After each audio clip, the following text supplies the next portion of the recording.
మీ అందరికీ తెలియాలి. గౌరవ చంద్రబాబు నాయుడు గారు అంటే మనందరం కూడా చంద్రబాబు నాయుడు గారు ఒక ముఖ్యమంత్రి హోదాలో, ప్రతిపక్ష నాయకుడి హోదాలో చాలామంది చంద్రబాబు నాయుడు గారి దగ్గరికి వచ్చేటప్పుడు నా స్వయంగా నేను చెప్తున్నా, ఈ సందర్భం ఎప్పటి నుంచో చెప్పాలనుకున్నాను కానీ చెప్పలేకపోయా.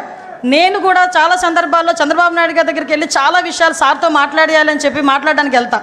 ఏమ్మా అనిత, ఏమ్మా అంటారు. అనిత కూడా కదా ఏమ్మా అంటారు. అనేసరికి మొత్తం మర్చిపోతా. 2 సార్లు అలా వెనక్కి తిరిగి వచ్చా. 3వసారి చిన్న పేపర్ మీద రాసుకెళ్ళి ఏంటో రాసుకొని వచ్చావు అన్నారు. సార్ మిమ్మల్ని చూస్తే నేను అన్నీ మర్చిపోతున్నాను సార్, మరి ఏం పని చేస్తుందో నాకు తెలియట్లేదు, అందుకే రాసుకొని వచ్చాను సార్ అన్నాను. ఆ రోజు నుంచి ఈ రోజు వరకు నా స్వయం అనుభవం ఒకటి చెప్పాలి.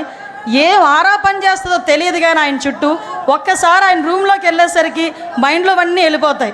ఒకటి గుర్తొస్తుంది, అతను మా నాయకుడు, ఆ నాయకుడితో మేము పని చేయాలి అని ఒకే ఒక థాట్తో మేము బయటకు వచ్చే పరిస్థితి కనిపించిందంటే that is Chandrababu Naidu. That is